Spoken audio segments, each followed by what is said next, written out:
എല്ലാവർക്കും നമ്മുടെ ചാനലിലെ ഒരു പുതിയ വീഡിയോയിലോട്ട് സ്വാഗതം. അപ്പോൾ രാത്രി ഒരുങ്ങി എങ്ങോട്ടാണെന്ന് ചോദിച്ചാൽ ഞാനിപ്പോൾ മൺട്രോത്തുരുത്ത് ചേച്ചിയുടെ വീട്ടിലാണ് കേട്ടോ. അപ്പം ഞങ്ങളുടെ മുളച്ചതറ അമ്പലത്തിൽ 41 വിളക്കുമായിട്ട് ബന്ധപ്പെട്ട് ഘോഷയാത്രയും അതുപോലെ താലപ്പൊലിയൊക്കെ നടക്കുകയാണ്. അപ്പം അമ്പലത്തിൽ രാത്രിയിൽ താലപ്പൊലി വരുന്ന സമയമായപ്പം ഞാനും ചേച്ചിയും ആദ്യം കൂടെ അതൊന്ന് കാണാൻ അമ്പലത്തിൽ പോകാമെന്ന് കരുതി. അപ്പോഴാണ് താലപ്പൊലി അമ്പലത്തിൽ വന്നിട്ടില്ലെന്ന് അറിഞ്ഞേ. അപ്പം ഞങ്ങൾ കരുതി എന്നാൽ പിന്നെ വഴിയിലെ വിളക്കും ഇങ്ങനെ ആൾക്കാരില്ലേ, ഓരോ വീട്ടിലെ ആൾക്കാരും നാട്ടുകാരും ഒക്കെ ഈ റോഡൊക്കെ ഇങ്ങനെ വിളക്കൊക്കെ കത്തിച്ച് ഇങ്ങനെ അലങ്കരിച്ച് വെച്ചേക്കും, എന്താ കണ്ടില്ലേ. അപ്പം ഞങ്ങൾ കരുതി അതൊന്ന് നടന്ന് കാണാമെന്ന്. അങ്ങനെ ഞങ്ങൾ 3 പേരോടൊന്ന് ഇറങ്ങിയതാണ് കേട്ടോ.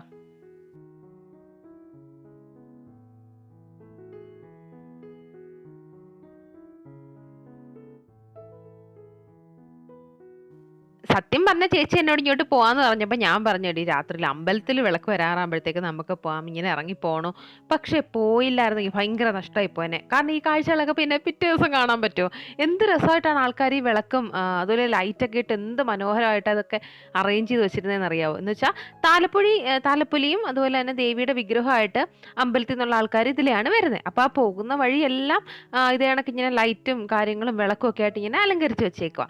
അപ്പം ഈ ഒരു വിളക്ക് സ്റ്റാർട്ട് ചെയ്തെന്ന് പറഞ്ഞാൽ ഉച്ചയ്ക്ക് 2 മണിക്കാണ്. ഏകദേശം 9:30-10 മണിയായപ്പോഴാണ് തിരിച്ചത് അമ്പലത്തിൽ താലപ്പൊലി എത്തുന്നത്. അപ്പോൾ ഒന്ന് ആലോചിച്ച് നോക്കണേ, എത്ര സ്ഥലങ്ങളിലൂടെ എത്ര അമ്പലങ്ങളിലൊക്കെ കയറി ഇറങ്ങിയിട്ടാണ് ഈ താലപ്പൊലി ഘോഷയാത്ര വരുന്നതെന്ന് അറിയാവോ? അപ്പോൾ സാധാരണ ഞാനും ചേച്ചിയൊക്കെ ചിലപ്പോൾ താലപ്പൊലി എടുക്കാറുണ്ട്. എനിക്ക് തോന്നുന്നൊരു 2 വർഷം മുന്നെയാണ് ഞാൻ ലാസ്റ്റ് താലപ്പൊലി എടുത്തത്. ഈ കൊല്ലം എടുക്കാൻ പറ്റത്തില്ലായിരുന്നു, അതുകൊണ്ട് താലപ്പൊലിയൊന്നും ഞങ്ങൾ എടുത്തില്ല. അപ്പോൾ ഞങ്ങൾ ഇങ്ങനെ വഴിയിലിറങ്ങി ഇങ്ങനെ ആൾക്കാർ വിളക്കൊക്കെ കത്തിച്ചേക്കുന്നത് ഇങ്ങനെ കണ്ടുകൊണ്ട് നടക്കുമായിരുന്നു കേട്ടോ. അപ്പം ഞങ്ങൾ ഇങ്ങനെ പോകുന്ന വഴിക്ക് നിന്നപ്പോഴാണ് അമ്പലത്തിൽ നിന്നുള്ള ഘോഷയാത്ര വരുന്നത് കണ്ട്. അപ്പം ഞങ്ങളൊരു സൈഡിൽ നിന്ന് അതൊക്കെ കാണുകയാണ് കേട്ടോ.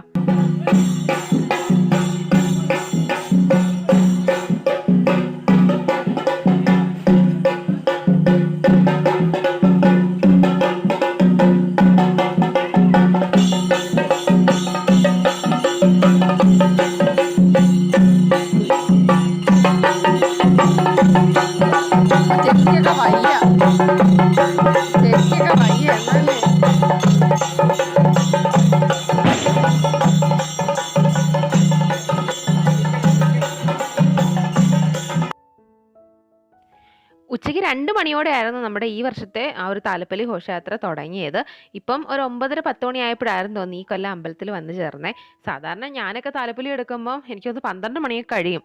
രാത്രി 12 മണിയൊക്കെ കഴിയുമ്പോഴാണ് ഈ നാട്ടിലെ എല്ലാ അമ്പലങ്ങളിലും സ്ഥലങ്ങളിലും എല്ലാം പോയിട്ട് നമ്മുടെ ഘോഷയാത്ര അമ്പലത്തിൽ വന്ന് ചേരുന്നത്. ഈ വട്ടം നേരത്തെ വന്നു കേട്ടോ.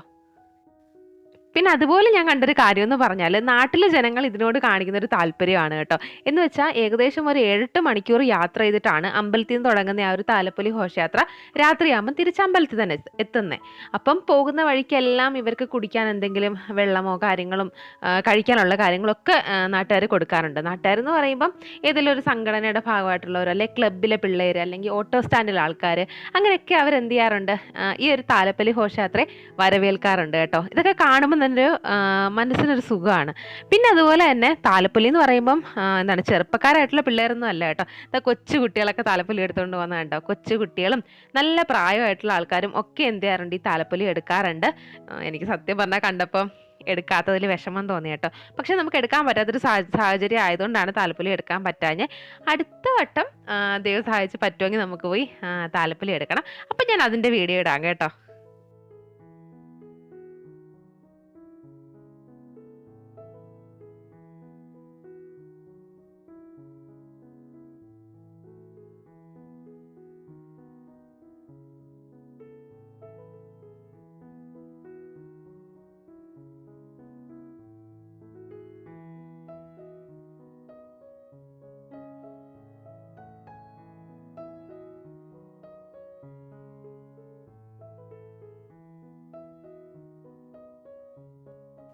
അപ്പൊ ഇതിന്റെ പുറകിലായിട്ട് നമ്മുടെ ദേവിയുടെ വിഗ്രഹവുമായിട്ട് അമ്പലത്തിൽ വ്രതം നോറ്റ് നിൽക്കുന്ന ആൾക്കാർ വരുന്നുണ്ട് കേട്ടോ.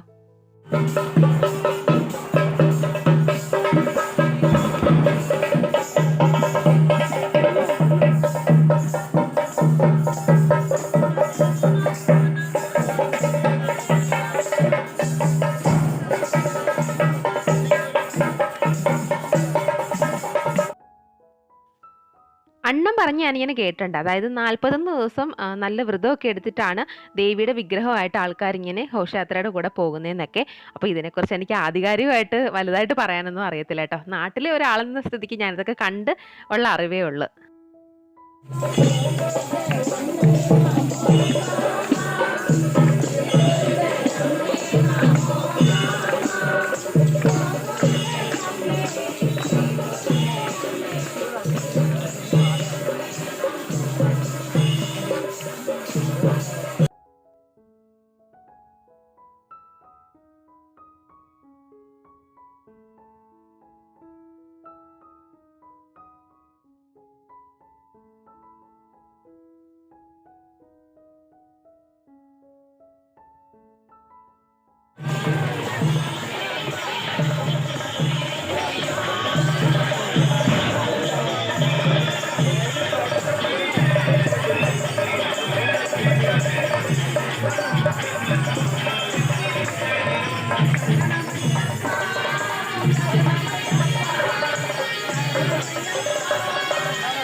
ഈ ഒരു ഭാഗമെന്ന് പറഞ്ഞാൽ ചേച്ചിയുടെ വീടിൻ്റെ അടുത്തുള്ള ഭാഗമാണ്.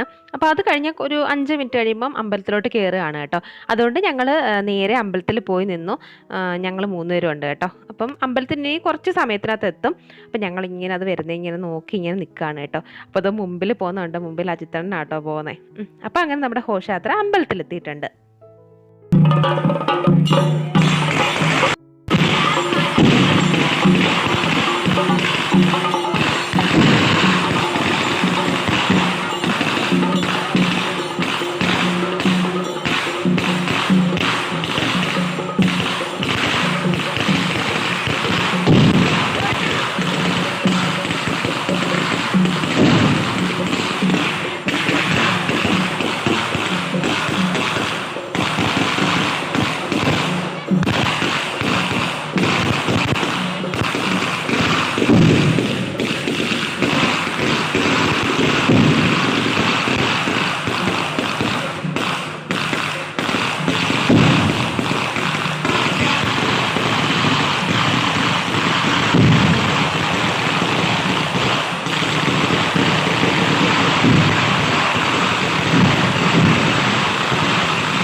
അങ്ങനെ നമ്മുടെ താലപ്പൊലി ഘോഷയാത്ര അമ്പലത്തിൽ വന്നിട്ടുണ്ട്. അമ്പലത്തിലോട്ട് അങ്ങോട്ട് കയറിയപ്പോഴത്തേക്ക് ഭയങ്കരമായിട്ട് വെടിയൊക്കെ പൊട്ടി. ആദ്യം ഒന്ന് പേടിച്ചു കേട്ടോ. പിന്നെ കുഴപ്പമില്ല. പ്രതീക്ഷിക്കാതെ പൊട്ടുമ്പോൾ ആരാ പേടിക്കാത്ത. അങ്ങനെ ഞങ്ങൾ അതൊക്കെ കണ്ടുകൊണ്ട് നിൽക്കുകയാണ്. പിന്നെ സാധാരണ എനിക്ക് ഇനി കാർത്തിക വിളക്കിനാണോ 41 വിളക്കിനാണോ എന്നറിയത്തില്ല. അമ്പലത്തിൻ്റെ ഫ്രണ്ടിൽ മൊത്തം ഇങ്ങനെ വിളക്കുകൾ കത്തിച്ച് വെക്കാറുണ്ട് കേട്ടോ. നിറച്ച് വിളക്ക്. ആ ഒരു അമ്പലത്തിൻ്റെ ആ ഒരു ഗ്രൗണ്ടിൽ മൊത്തം ഇങ്ങനെ വിളക്ക് കത്തിച്ച് വെക്കാറുണ്ടായിരുന്നു. അതുകൂടെ കാണാൻ കരുതി ഓടി പ്രതീക്ഷിച്ച് വന്നേ. പക്ഷെ അതില്ലായിരുന്നു കേട്ടോ. അതിന് 41 വിളക്കിനാണോ കാർത്തിക വിളക്കിനാണോ എന്ന് എനിക്കൊരു സംശയമുണ്ട്. എന്തായാലും അമ്പലത്തിൽ നിന്ന് ഇതൊക്കെ കണ്ടുകൊണ്ട് നിൽക്കുകയാണ് കേട്ടോ.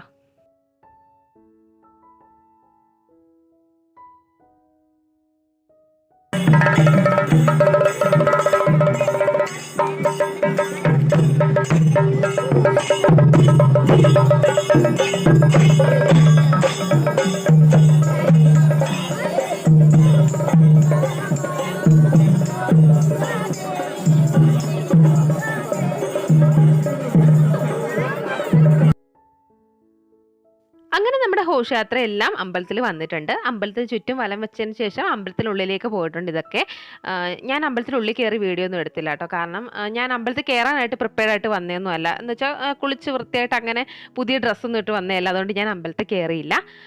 അപ്പോൾ ഇത്രയേ ഉള്ളായിരുന്നു ഞാൻ ഘോഷയാത്രയുടെ ഭാഗമായിട്ട് എടുത്ത വീഡിയോയും കാര്യങ്ങളും ഒക്കെ. പോകുന്ന വഴിക്കൊക്കെ ഇഷ്ടംപോലെ കാര്യങ്ങളൊക്കെ ഉണ്ട്. അപ്പം ഇത്രയും നടന്നൊന്നും ഞാൻ വീഡിയോ ഒന്നും എടുത്തില്ല. അത്രയേ ഉള്ളായിരുന്നു ഞാൻ 41ൻ്റെ വിശേഷങ്ങൾ എടുത്തത് കേട്ടോ. പിന്നെ അതുപോലെ തന്നെ ഞാൻ പറഞ്ഞിട്ടില്ലായിരുന്നോ, വഴിയിലൊക്കെ ഇങ്ങനെ ഫുഡ് കൊടുക്കുമായിരുന്നു, വെള്ളവും കാര്യങ്ങളൊക്കെ. അതുപോലെ അമ്പലത്തിലും ഉണ്ടായിരുന്നു. പക്ഷേ അമ്പലത്തിൽ ഈ വട്ടം എന്തായിരുന്നു അറിയാവോ? ഫ്രൂട്ട് സലാഡ് വിത്ത് ഐസ്ക്രീം ആയിരുന്നു. നിങ്ങൾ ആ പാത്രം തിരത്തി വെക്കാതെ കണ്ടില്ലേ? ഞങ്ങൾ നേരത്തെ അറിഞ്ഞിട്ടുണ്ടായിരുന്നു ഈ ഫ്രൂട്ട് സലാഡും ഐസ്ക്രീമും ആണെന്ന്. അങ്ങനെ അത് കഴിക്കാനായിട്ട് ഞങ്ങൾ വെയിറ്റ് ചെയ്ത് നിൽക്കുമായിരുന്നു. ഇഷ്ടം പോലെ കൊടുക്കുന്നുണ്ടായിരുന്നു കേട്ടോ. ഞാനത് ആലോചിച്ച പിള്ളേരൊക്കെ അത് നിറച്ച് വാങ്ങിയിട്ട് കഴിച്ചുകൊണ്ടിരിക്കുകയായിരുന്നു. നല്ല തിരക്കായിരുന്നു അവിടെ. അങ്ങനെ ഞാനും ചേച്ചിയും അതൊക്കെ മേടിച്ച് അവിടെ കഴിച്ചുകൊണ്ടിരിക്കുകയാണ് കേട്ടോ. ആദ്യം 3, 4 അല്ല തിന്നത് കേട്ടോ, എനിക്കറിയത്തില്ല. അത് ഞങ്ങൾക്കും മേടിച്ചുകൊണ്ട് വന്നു. അങ്ങനെ ഞങ്ങളതൊക്കെ കണ്ടു, അതൊക്കെ കഴിച്ചു. എന്നിട്ട് നേരെ ഞങ്ങൾ തിരിച്ച് വീട്ടിലോട്ട് പോവാണ്. അപ്പോൾ ഇത്രയേ ഉള്ളൂ നമ്മുടെ അമ്പലത്തിലെ 41 വിളക്കിൻ്റെ വിശേഷങ്ങൾ എന്ന് പറയുന്നത്. അപ്പോൾ അടുത്തൊരു വീഡിയോ ആയിട്ട് വീണ്ടും കാണാം. നമ്മുടെ ചാനൽ സബ്സ്ക്രൈബ് ചെയ്തേക്കണം. അതുപോലെ ഇതെൻ്റെ ഇൻസ്റ്റാഗ്രാം ഐഡി ഒന്ന് ഫോളോ ചെയ്തേക്കാൻ മറക്കല്ലേ. ലിങ്ക് ഞാൻ താഴെ ഡിസ്ക്രിപ്ഷൻ ബോക്സിൽ കൊടുത്തിരിക്കാം.